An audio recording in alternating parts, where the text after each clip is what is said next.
Goodness me, that was a bit of a hiding. 57 points to 5. That is the biggest result since rugby's come out of lockdown here. In Australia and New Zealand, man, we haven't seen a game quite like this. The Reds ran absolute riot in this game. And the halftime score was only 15 points to 5.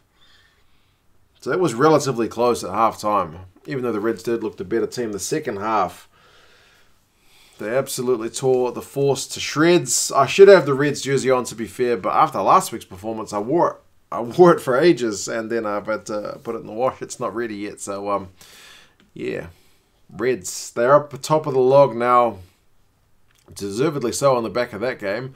Although the Brumbies will still play tomorrow, so we'll see how they go, and then those two teams will be meeting when the Reds are back from the bye. So yeah, there's lots to like about the way this competition's going. The Force, it's another loss. It's disappointing. What was a bit concerning for the Force is the way that some of the guys looked pretty dejected. Especially, I think, was it McDermott's first or second try? Is it Lacey, the winger? Kind of hardly put even half a tackle on him, just kind of let him run. A bit defeatist. I mean, it's hard. Someone in the stream, as I was watching the game, mentioned that the Force guys have been on the road for a long time now. These guys haven't been home. They haven't seen their families. They've been staying in hotels. So it's not ideal. It's a really tough situation for them. They're playing this game in Queensland, so it's kind of like an away game for them. They haven't had any home games. They're on a losing run, so everything's kind of against them, and maybe that kind of added up for this one. So I still think the Force are a better side than what this scoreline showed, but I think that combination of factors, maybe with a bit of mental fatigue after dropping so many games, is also starting to add up. So yeah, it's a pretty unfortunate one for them, but take nothing away from the Reds. They didn't let up the pressure. They kept going and scored a try right at the end when they didn't need to. They wanted more points. So recap of the game. There seemed to be a few guys slipping over in this one. The pitch seemed to be a little bit slippery, and a few guys were picking up niggling injuries. I think Fluke went off pretty early for the Reds. I think Lacey went off and came back on for the Force, so it was kind of all going. Tupou almost had a try early, but they ruled out that there was a knock-on in the build-up. That was just before kind of 15 minutes. I think it was Liam Wright who knocked it on the ground, so they could have had another one. But essentially a couple minutes later, Dalguna opened the scoring. He got one from a line-out play. It was pretty much pretty easy. He got the next one as well on 29 minutes. Left wing after some phases, good hands, good numbers. They missed the conversion. I think that was the only one they missed. And it was 29 minutes gone, but 12-0. Reds kicked a penalty on 37 minutes. They had the Force down their own end, so why not take the 3? And they did, so 15-0. And right before halftime, Taniela Tupou probably should have had a try. He got a line break within the Force 22, and he was barreling down the pitch.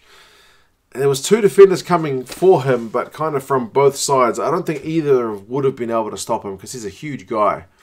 But he seemed to kind of take a little bit of a shimmying run, and he slipped and knocked the ball on. I don't think it was really credit to either of the defenders, but he just slipped. At least they're there putting the pressure on him. He doesn't slip unless they're coming in for that run. But yeah, so it goes into the halftime break, 15 points to 5. The Force, no, 15-0. The Force are down, but not necessarily out at that scoreline. And the stats are actually pretty even. The position territory's even. The territory's pretty even. I just said position territory, then territory. The run meters are even. Tackling percentages are both pretty fine. The number of tackles they've had to make is pretty even. But honestly, the feeling of the game, and sometimes we're one of those ones where the stats doesn't really do it justice. The feeling of the game was more that the Reds were quite on top. Because the Force, when they did have the ball down the Reds' end, weren't really able to break through and didn't look that threatening. Whereas the Reds kind of looked to mostly be a phase or two away from scoring some points. And I guess one stat that was quite lopsided was the offloads by the Reds was 8 to the Forces 2. Second half, it looks like the Reds have scored the first try through Fraser McRae, but he gets done for double movement, and it was. He crawled towards the try line, so he probably would have been better off just playing the ball back and let them go through the phases. So they blew a couple of tries. But that's... I've not even taken a note about the Force's only try. It's a bit bizarre. 5 minutes before that, Andrew Reedy got the try for the Force. They had a maul, 5 meters. The backs got in there as well, and he managed to go over for the try. He looked pretty pumped. It's his old team, so, you know, he was pretty pumped. And at 15 points to 5, that's like not quite game on, but that's still a game. It's the Force one score away from making it a real cracker. And I was pretty pleased that the Force actually got the first score of that second half, because it looked like it was going to bring the game a bit more interesting, because the Reds at 15-0 were kind of cruising, and then 15-5 it is game on, but then Longbottom gets yellow carded on 54 minutes for coming at the side of a maul. They've been conceding a few penalties, and he was wearing the number 28 jersey, which was a bit of a bizarre one, but sometimes guys need new jerseys. Somebody said in the chat that maybe he's the first number 28 to get yellow carded. Might well be. And McRae did end up getting his try, even though he had the first one chalked off.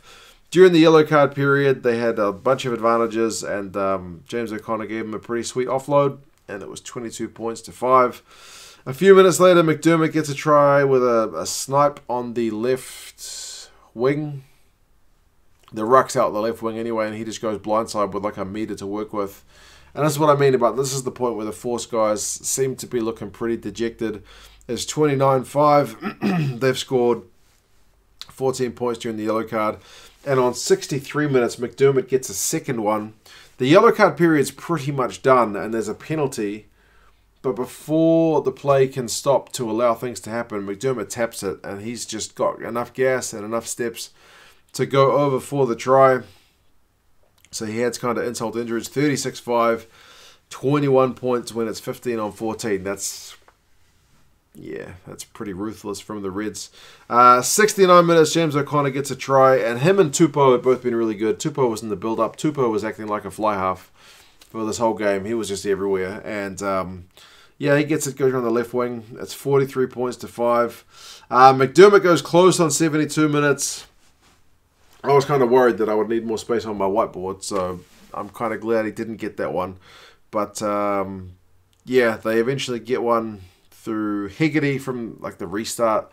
He sells a dummy, and it's just too easy, man. He just runs a straight line and goes in for a try on 72. And then the Force tried to run it out from their own 22 right on full time. They probably should have just kicked it out and called it quits, but they didn't. And Tualima ended up going over. They checked it for a knock on, but there was no knock on, no clear one.